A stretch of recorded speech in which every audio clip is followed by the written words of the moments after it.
வணக்கம். பரிதிமார் கலைஞர். மதுரை மாவட்டம் விளாச்சேரியில் கோவிந்த சிவன் லட்சுமி தம்பதியின் மகனாக 1870 ஜூலை 6 பிறந்தவர் சூரிய நாராயண சாஸ்திரி எனும் பரிதிமார் கலைஞர். இவர் சிறு வயதில் தன் தந்தையிடம் சமஸ்கிருதத்தையும் மதுரை சபாபதி முதலியாரிடம் தமிழ் இலக்கண இலக்கியங்களும் கற்றார். பட்டப்படிப்பில் தமிழ் மொழியியல் துறையில் சேர்ந்து மாநிலத்தில் முதலாவதாக தேர்ச்சி பெற்றார். தமிழ் மொழியின் வரலாறு மற்றும் நாடகவியல் எனும் நூலில் நாடகங்களுக்கான இலக்கணத்தை வரையறுத்தார்.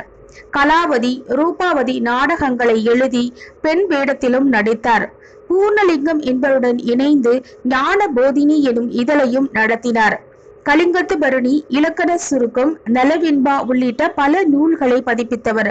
தனது 33வது வயதில் 1903 நவம்பர் 2 மறைந்தார். தமிழக அரசு இவர் வாழ்ந்த இல்லத்தை நினைவில்லம் ஆக்கியதுடன் அவரது நூல்களையும் நாட்டுடைமை ஆக்கியுள்ளது.